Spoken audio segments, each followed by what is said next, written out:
अगर आज दिल में बहुत सारे सवाल हैं, अगर मन बार बार कह रहा है पता नहीं आगे क्या होगा, तो बस आज की रात ये कहानी सुन लो, सब कुछ ठीक हो जाएगा। माधापुर, एक छोटा सा गांव जहां सुबह की शुरुआत होती है मोर की आवाज से और गीली मिट्टी की खुशबू से। यहीं रहता था कनाई, न बहुत अमीर न बहुत गरीब, बस एक सीधा साधा किसान। 3 बीघा जमीन और एक छोटी सी मिट्टी की झोपड़ी जिसकी दीवारों पर बरसात में पानी रिसता था। लेकिन उसमें रहने वालों के दिल बहुत मजबूत थे। कनाई के साथ रहते थे उसकी बूढ़ी माँ, पत्नी काजल, 2 छोटी बेटियां पुतुल और रानी, और उसका सबसे प्यारा बेटा भोला। हर सुबह सूरज निकलने से पहले ही कनाई नींद से उठ जाता, मां के पैर छूकर काजल की तरफ एक हल्की मुस्कान फेंककर कंधे पर फावड़ा रख सीधे खेत की ओर निकल जाता।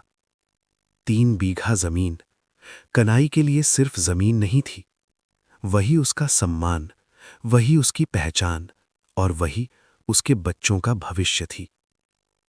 दोपहर ढलते ढलते जब सूरज थक जाता, कनाई भी थककर गांव की चाय की दुकान पर बैठता। एक मिट्टी का कुल्हड़, हल्की मीठी चाय और आसपास गांव की धीमी बातें। कोई राजनीति नहीं, कोई लालच नहीं, बस जिंदगी जैसी थी वैसी ही चल रही थी। उधर काजल हर रोज मोरलों के घर काम करने जाती, कभी बर्तन, कभी झाड़ू, कभी कपड़े। शाम को लौटते वक्त अपने आंचल में थोड़ा सा चावल या सब्जी बांध लाती। वो कमाती नहीं थी, वो संघर्ष जमा करती थी अपने बच्चों के लिए। शाम होते ही काजल तुलसी के नीचे एक छोटा सा दिया जलाती। हवा धीमी होती, आसमान में तारे झिलमिलाते और वो मन ही मन कहती, हे भगवान, बस मेरे बच्चों को सुरक्षित रखना। सब कुछ साधारण था, बहुत शांत, बहुत सुकून भरा। लेकिन जिंदगी की सबसे भयानक बातें अक्सर सबसे शांत रातों में ही जन्म लेती हैं।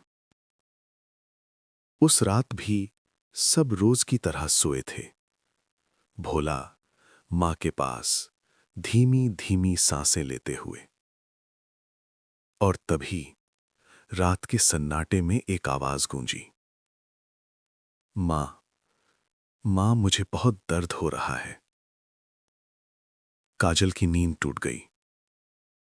उसने जैसे ही भोला को छुआ, उसका शरीर तप रहा था, सांसें तेज, आंखें आधी खुली और होंठ कांप रहे थे।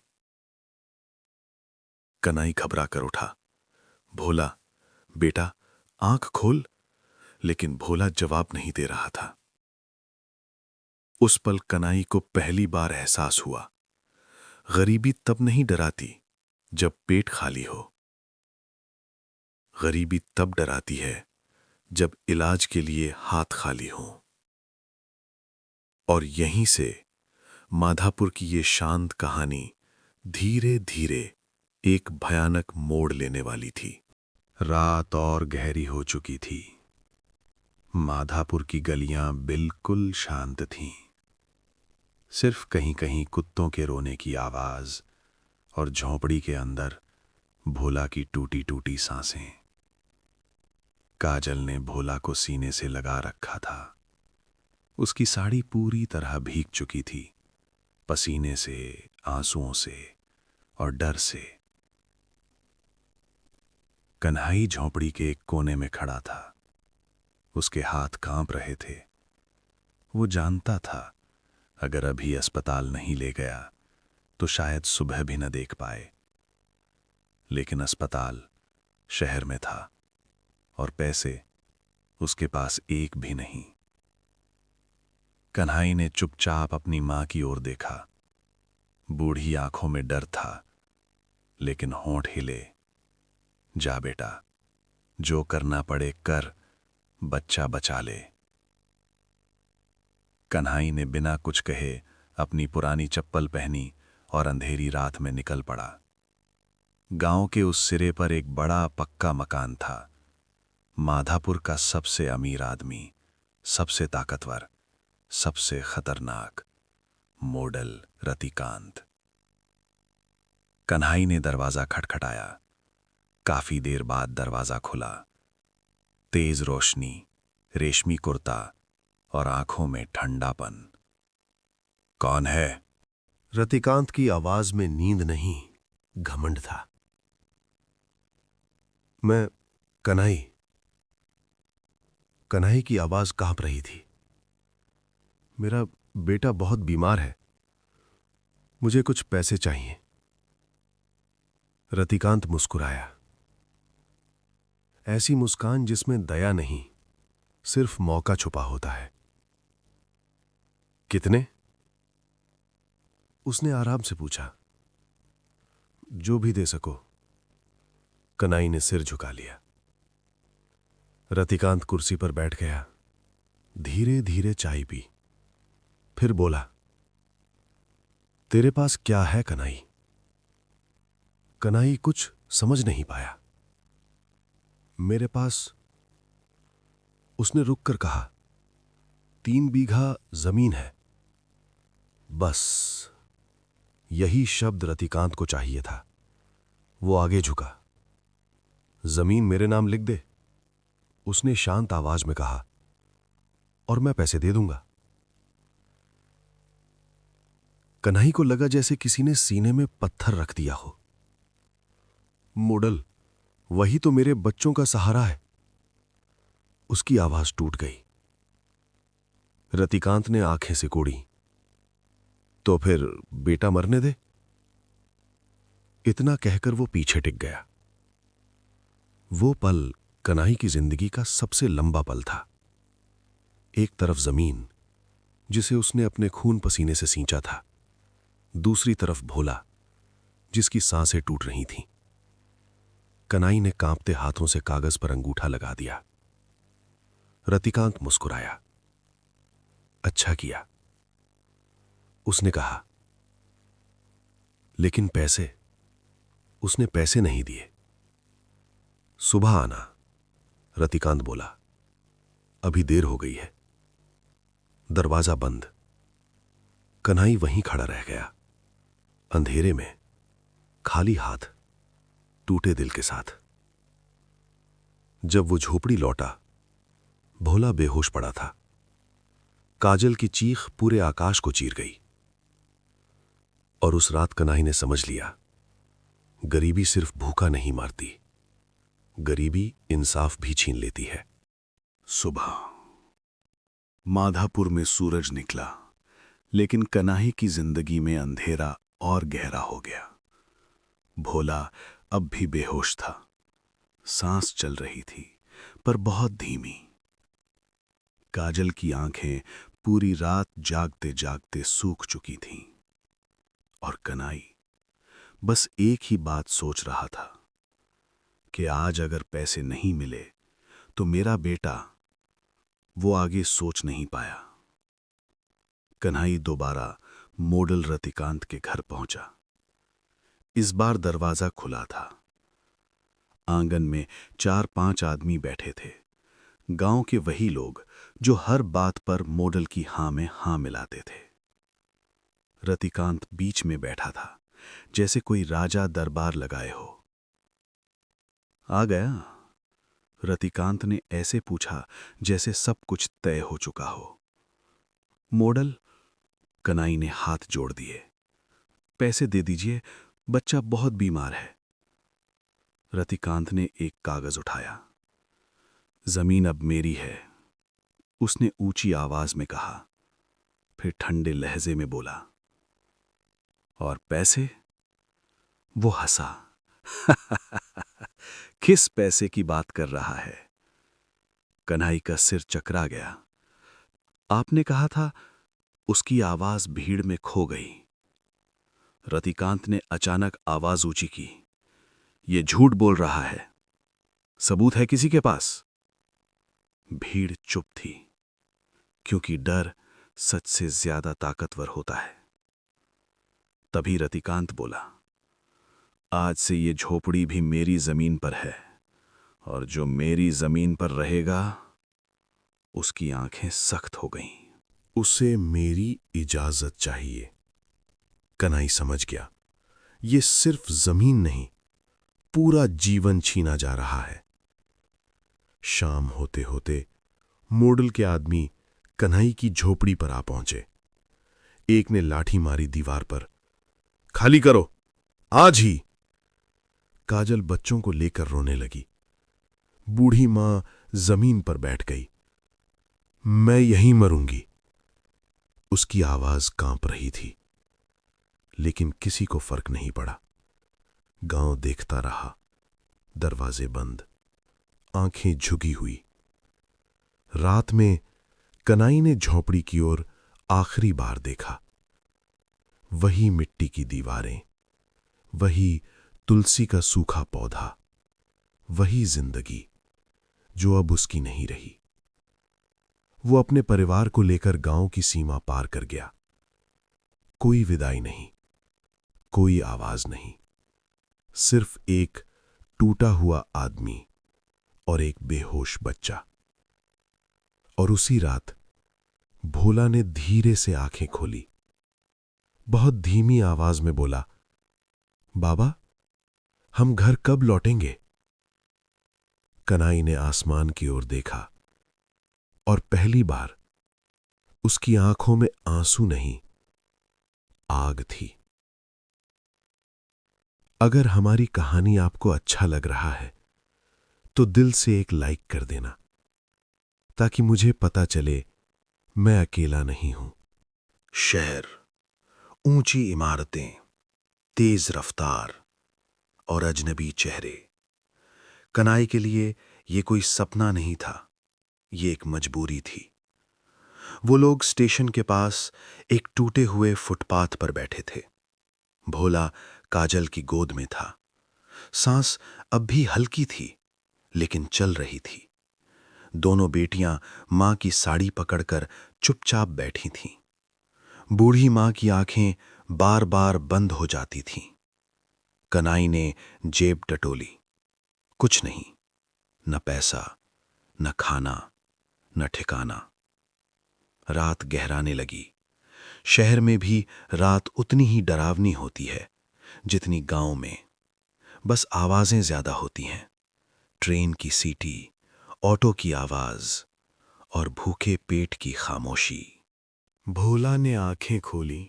बाबा, बहुत धीमी आवाज में, मुझे पानी। कनाई जैसे टूट गया। वो दौड़ता हुआ स्टेशन के नल तक गया, पुरानी बोतल में पानी भरा। जब लौटा, काजल रो रही थी। भोला बेहोश हो गया है। कनाई ने उस पल भगवान से नहीं, जिंदगी से लड़ने का वादा किया। सुबह, शहर की पहली रोशनी। कनाई ने लोगों से पूछा, कोई काम? कोई बोला नहीं, कोई बोला दूर हटो। आखिरकार एक चाय वाले ने कहा, बर्तन धो लोगे? कनाई ने बिना कुछ सोचे हां कर दी। हाथ कांप रहे थे, लेकिन दिल नहीं। उधर काजल ने नजदीकी अस्पताल के बाहर साफ सफाई का काम पकड़ लिया। बदले में नर्स ने कहा, डॉक्टर दिखा देंगे, दवा भी मिल जाएगी। पहली बार उन्हें लगा, शहर पत्थर है, लेकिन हर पत्थर बेरहम नहीं होता। दोपहर तक भोला को दवा मिली, बुखार थोड़ा उतरा। काजल ने राहत की सांस ली। रात को फुटपाथ पर ही सब सो गए। कनाई आसमान की ओर देख रहा था। तारों के बीच उसे गांव नहीं दिख रहा था, उसे सिर्फ भविष्य दिख रहा था। और उसी रात भोला ने पहली बार मुस्कुराकर कहा, बाबा, मैं ठीक हो जाऊंगा ना? कनाई ने उसके सिर पर हाथ रखा, धीरे से बोला, हाँ बेटा, और एक दिन तू बहुत बड़ा आदमी बनेगा। लेकिन वो नहीं जानता था, यही बच्चा 20 साल बाद मॉडल रतिकांत की नींद उड़ाने वाला है। शहर की जिंदगी धीरे धीरे कनाई के परिवार को अपनी आदत सिखाने लगी। फुटपाथ अब घर बन चुका था और मेहनत उनका सहारा। भोला अब पहले से बेहतर था। दवा असर दिखा रही थी, बुखार उतर चुका था, आंखों में फिर से चमक थी, लेकिन शरीर कमजोर था और दिल बहुत जल्दी बड़ा हो गया था। हर सुबह कनाई चाय की दुकान पर जाता, दिन भर बर्तन, झाड़ू, जो भी मिले। काजल अस्पताल में काम करती, कभी फर्श पूछती, कभी मरीजों को पानी देती। बेटियां पास के मंदिर के बाहर फूल बेचने लगीं, और भोला वो सब देखता था, चुपचाप, ध्यान से। एक दिन अस्पताल के बाहर एक बूढ़े चौकीदार ने पूछा, पढ़ना आता है? भोला ने सिर हिलाया, नहीं। चौकीदार ने मुस्कुराकर एक पुरानी किताब थमा दी। सीख ले बेटा, जिंदगी हिसाब मांगती है। भोला ने उसी दिन अक्षर पहचानने शुरू किए। फुटपाथ उसकी पाठशाला बन गई। एक शाम कनाई थका हुआ लौटा। काजल ने धीरे से कहा, आज पहली बार हमने थोड़ा पैसा बचाया है। दोनों की आंखें भर आईं। उसी रात भोला ने माँ बाप की बात सुनी। काजल बोली, अगर गांव में रहते तो ये दिन न देखने पड़ते। कन्हई चुप रहा। भोला ने पूछा, बाबा, वो जमीन हमारी थी ना? कन्हई चौंक गया। क्यों पूछ रहा है? भोला ने नीचे देखा। बस ऐसे ही, लेकिन उस सवाल में पूरा सच छुपा था। कुछ दिन बाद एक छोटा सा हादसा हुआ। भोला ने चाय की दुकान के सामने गलती से एक ग्राहक से टकरा गया। ग्राहक चिल्लाया, फुटपाथ के बच्चे। वो शब्द भोला के दिल में कांटे की तरह चुभ गया। उस रात वो बहुत देर तक जागा रहा, और उसी खामोश रात में एक बीज बोया गया। एक दिन मैं ऐसा बनूंगा कि कोई मुझे फुटपाथ का बच्चा न कह सके। समय चुपचाप बहता है, बिना आवाज किए जिंदगियां बदल देता है। शहर में 5 साल बीत गए। भोला अब वो कमजोर बच्चा नहीं था। कद थोड़ा बढ़ गया था, आंखों में समझदारी उतर आई थी, और आवाज में एक ठहराव। सुबह सुबह वो पास के सरकारी स्कूल जाता। कपड़े पुराने थे, लेकिन सपने नए। स्कूल के बाद चाय की दुकान पर पिता का हाथ बटाता। एक दिन स्कूल में टीचर ने पूछा, तुम बड़े होकर क्या बनोगे? सब बच्चों ने कहा, डॉक्टर, इंजीनियर। भोला चुप रहा। टीचर ने नाम लिया, भोला। वो धीरे से बोला, मैं इंसाफ सीखना चाहता हूं। क्लास हंस पड़ी, लेकिन भोला नहीं हंसा, क्योंकि कुछ बच्चे खिलौनों से बड़े होते हैं और कुछ जख्मों से।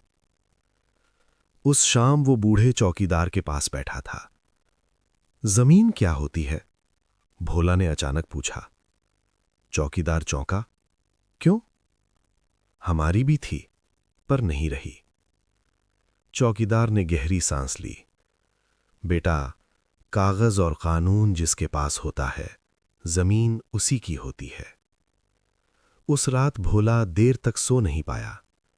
उसे याद आया गांव, मिट्टी, तुलसी का पौधा और मोड़ल रतिकांत का चेहरा। उसने पहली बार कनाई से सीधे पूछा, बाबा, हम गांव क्यों छोड़ आए थे? कनाई चुप रहा, फिर बोला, कभी बताऊंगा। लेकिन भोला समझ गया, कुछ सच बताए नहीं जाते, महसूस किए जाते हैं। और उसी रात भोला ने मन ही मन एक कसम खाई, मैं पढ़ूंगा, मैं समझूंगा, और एक दिन जो हमसे छीना गया उसे वापस लेने लायक बनूंगा। समय बीत गया, चुपचाप, बिना शोर किए। 20 साल। शहर अब वही नहीं रहा था। ऊंची इमारतें और ऊंची हो गई थीं, और सपने और भी महंगे। लेकिन एक चीज नहीं बदली, संघर्ष। भोला अब भोला नहीं रहा। अब लोग उसे भोलानाथ कहकर बुलाते थे। लंबा कद, शांत आंखें और चेहरे पर एक अजीब सी गंभीरता। उसने पढ़ाई पूरी की थी, सरकारी कॉलेज से, कानून और जमीन से जुड़े कानून, जिसे लोग बोरिंग कहते हैं, वही उसके लिए हथियार था। कन्हई अब बूढ़ा हो चुका था, हाथ कांपते थे, कमर झुक गई थी, लेकिन जब वो भोलानाथ को कोट पहनते देखता, उसकी आंखें भर आती। काजल के बालों में सफेदी आ गई थी, लेकिन चेहरे पर सुकून था। हमने सही किया, वो अक्सर कहती। एक शाम भोलानाथ ऑफिस से लौटा, हाथ में एक फाइल थी। कन्हई ने पूछा, आज बहुत देर हो गई बेटा। भोलानाथ ने फाइल रख दी, धीरे से बोला, बाबा, माधापुर अब भी वैसा ही है। कन्हई का शरीर जैसे जम गया। रतिकांत? भोलानाथ बोला, अब भी मंडल है। और उसकी आवाज और धीमी हो गई। उसके नाम पर अब और जमीनें हैं। कमरे में सन्नाटा छा गया। 20 साल पुराना जख्म फिर से सांस लेने लगा। कन्हई ने कांपती आवाज में कहा, बेटा, उस रास्ते मत जाना। भोलानाथ ने अपने पिता के पैर छुए। मैं बदला नहीं लूंगा बाबा, मैं सिर्फ इंसाफ पूरा करूंगा। उसी रात भोलानाथ छत पर खड़ा था। शहर की रोशनियां नीचे थीं और उसके मन में एक गांव, माधापुर। उसने मन ही मन कहा, अब मैं लौटूंगा, लेकिन इस बार खाली हाथ नहीं। अगर ये कहानी आपको सुकून दे रही है तो अभी कुछ लिखने की जरूरत नहीं, बस दिल से एक छोटा सा लाइक छोड़ दीजिए। सुबह की ट्रेन धीरे धीरे माधापुर के पास रुकी। 20 साल बाद भोलानाथ ने स्टेशन की जमीन पर पैर रखा। मिट्टी वही थी, लेकिन गंध बदल गई थी। उसने चारों तरफ देखा। वही पेड़, वही रास्ता, लेकिन लोगों की आंखों में पहले जैसी मासूमियत नहीं थी। किसी ने उसे पहचाना नहीं, और यही उसकी ताकत थी। भोलानाथ गांव की गली से गुजरा। एक झोपड़ी के पास एक बूढ़ी औरत तुलसी में पानी डाल रही थी। उसने पूछा, मां, यहां कन्हई नाम का आदमी रहता था? बूढ़ी औरत चौंकी। कन्हई? कौन सा कन्हई? फिर कुछ सोचकर बोली, अरे, जिसकी जमीन गई थी। भोलानाथ की आंखें एक पल के लिए बंद हो गईं। वो लोग तो कब के चले गए, औरत ने धीरे से कहा। भोलानाथ आगे बढ़ गया। वो जगह देखी जहां कभी उसकी झोपड़ी थी। अब वहां रतिकांत का गोदाम खड़ा था। उसकी मुट्ठी अपने आप भींच गई, लेकिन चेहरा शांत रहा। दोपहर तक पूरे गांव में एक खबर फैल गई कि कोई बाहर का आदमी आया है, बहुत पढ़ा लिखा लगता है। रतिकांत तक ये खबर शाम होते होते पहुंची। रतिकांत अब और मोटा हो गया था।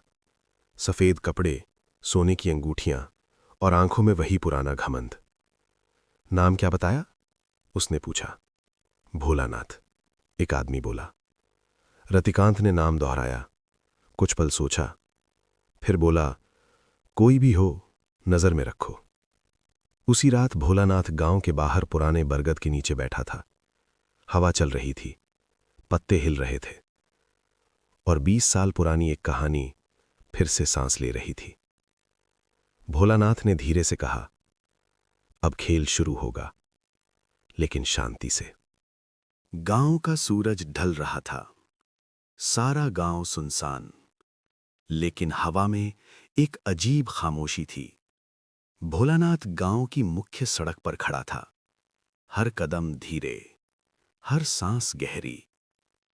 उसने देखा, रतिकांत का घर अब ऊंचा और भव्य गोदाम में बदल चुका था। भीड़ कुछ दूर खड़ी थी। कुछ लोग फुसफुसा रहे थे, ये वही भोलानाथ है? कितने पढ़े लिखे लगते हैं। भोलानाथ ने कदम आगे बढ़ाए, और तभी रतिकांत खुद बाहर आया। सफेद कुर्ता चमक रहा था, सुनहरी अंगूठियां, लेकिन आंखों में पुराना डर। कौन है ये? उसकी आवाज में घमंड और थोड़ा डर। गांव के बाहर कोई क्यों आया है? भोलानाथ ने धीरे कहा, मैं वही हूं जो आपसे छीना गया था। भीड़ सांस रोककर खड़ी थी। रतिकांत हंसा। हंसी में वो घमंड और ताकत दिखा रहा था। छीना गया? कौन? क्या छीना? भोलानाथ ने अपनी जेब से एक पुराना कागज निकाला। ये दस्तावेज आपके हाथ में हमेशा था, लेकिन ये सच को दिखाता है। रतिकांत ने आंखें सिकोड़ दी। क्या ये वही? उसने धीमी आवाज में पूछा। भीड़ के बीच खामोशी छा गई। सिर्फ पत्तों की सरसराहट और भोलानाथ की धीमी सांसें।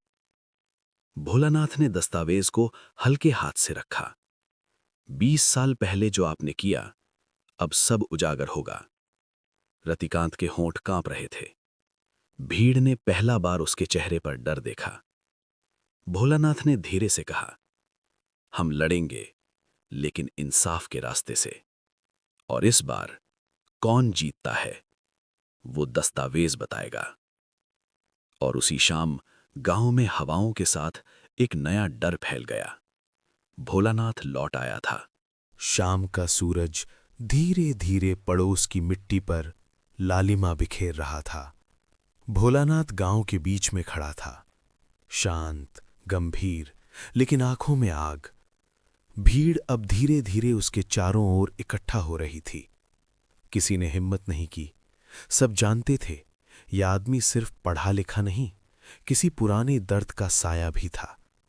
रतिकांत ने देखा, सफेद कुर्ता चमक रहा था, सोने की अंगूठियां मचल रही थीं, लेकिन अंदर एक हल्की बेचैनी। कौन है ये? उसने खुद से कहा। कौन इतनी शांति से डर पैदा कर सकता है? भोलानाथ ने दस्तावेज उठाया, भीड़ के सामने रखा। ये देखिए, आपका और मेरे पिता का सच। अब कोई झूठ नहीं छुपा सकता। रतिकांत ने पलकों को सिकोड़ लिया।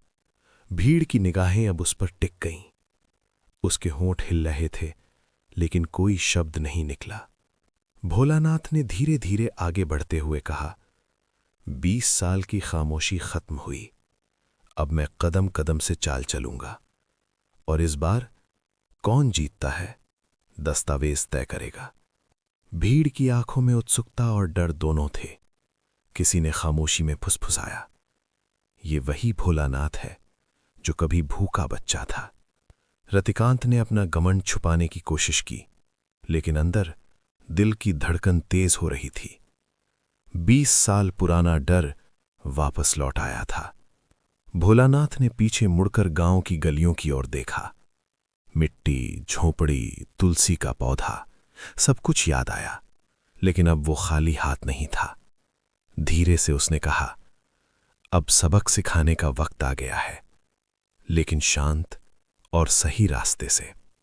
रतिकांत पहली बार महसूस कर रहा था कि कोई उसे उसकी अपनी चालों से मात दे सकता है। और उस शाम गांव में खामोशी इतनी गहरी थी कि सिर्फ पत्तों की सरसराहट और भोलानाथ की ठंडी सांसें सुनाई दे रही थीं। भोलानाथ ने अगले दिन गांव की गलियों में कदम रखा, धीरे धीरे, शांति से। वो जानता था, सीधी टकराहट से डर और खौफ पैदा होगा, लेकिन सटल तरीके से गांव वालों के दिल में बदलाव लाना जरूरी था। पहली जगह थी वो पुरानी झोपड़ी की गली, जहां कभी उसकी मां काजी का घर था। भोलानाथ ने गांव वालों से हल्की बातें शुरू की। क्या आप जानते हैं ये गांव कितना बदल गया? क्या कोई सच में डर के कारण चुप रहता है? गांव वाले चुप थे। किसी ने जवाब नहीं दिया, लेकिन आंखों में हल्की जिज्ञासा जाग रही थी। रतिकांत ने खबर सुनी, भोलानाथ फिर से आया है और खेल बदल रहा है। उसने अपनी अंगूठियां टटोलते हुए कहा, इस बार उसे रोकना होगा, पहले की तरह डराऊंगा। लेकिन अंदर पहली बार भय महसूस हो रहा था। भोलानाथ ने दस्तावेज की झलक गांव वालों को दिखाई। धीरे धीरे वो समझ गए, हमारे अधिकार हमारे पुरखों की मेहनत ये कोई छीन नहीं सकता। रात में भोलानाथ अपने पिता की पुरानी झोपड़ी के पास खड़ा था। तारों के बीच उसने मन ही मन कहा, अब मैं सिर्फ अपने लिए नहीं, पूरा गांव के लिए खड़ा हूं। अगली सुबह भोलानाथ ने गांव के कुछ प्रमुख लोगों से मुलाकात की। धीरे धीरे लोगों में भय कम होने लगा। भोलानाथ ने सिर्फ चेतावनी नहीं दी, वो मदद भी कर रहा था।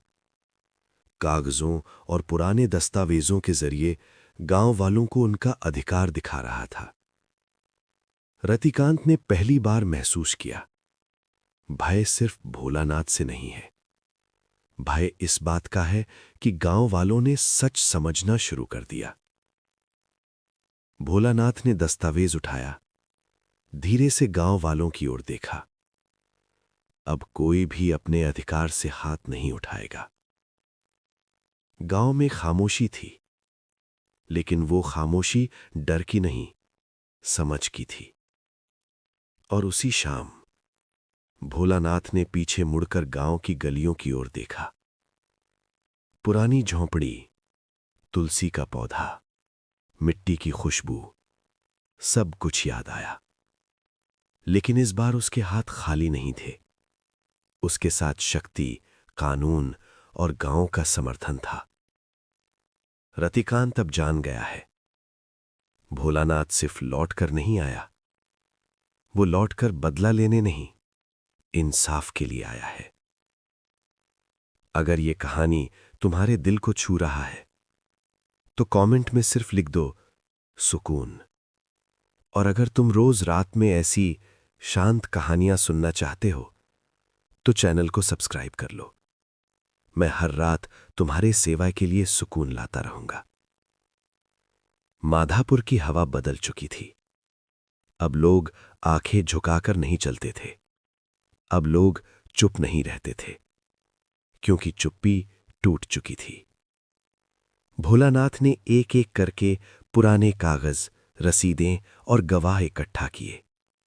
वो किसी पर चिल्लाया नहीं, वो किसी को धमकाया नहीं, वो बस सच रखता गया, सबके सामने। एक दिन तहसील ऑफिस में भीड़ जमा थी। पहली बार रतिकांत बिना ताकत के खड़ा था। उसके हाथ में अंगूठियां थीं, लेकिन आवाज कांप रही थी। अधिकारी ने पूछा, ये जमीन किस हालात में ली गई? भीड़ की तरफ से एक बूढ़ी आवाज आई, डर में, फिर दूसरी, धोखे में, फिर तीसरी, गरीबी का फायदा उठाकर। रतिकांत पसीना पोंछने लगा। 20 साल का डर अब उसी के सामने खड़ा था। और उसी दिन माधापुर ने पहली बार देखा, ताकत जब सच से टकराती है। फैसला सुनाया गया, जमीन वापस, मुआवजा अलग। और रतिकांत, कानून के सामने सिर्फ एक आदमी। कन्हई को पहली बार जमीन के कागज कांपते हाथों से मिले। उसने मिट्टी को छुआ, आंसू गिरे। काजल ने तुलसी का पौधा फिर से लगाया, इस बार डर के बिना। रतिकांत गांव छोड़कर चला गया। न कोई विदाई, न कोई आवाज, बस वही खामोशी जो उसने दूसरों को दी थी। भोलानाथ उस शाम अकेले खेत में खड़ा था। हवा चल रही थी, मिट्टी महक रही थी। उसने धीरे से कहा, बदला नहीं लिया मैंने, इंसाफ लौटाया है। रात, आसमान साफ, तारे चमक रहे थे। भोलानाथ अपने माता पिता के साथ झोपड़ी के सामने बैठा था। वही झोपड़ी, लेकिन अब डर नहीं था। कन्हई ने कहा, बेटा, अगर तू ना होता।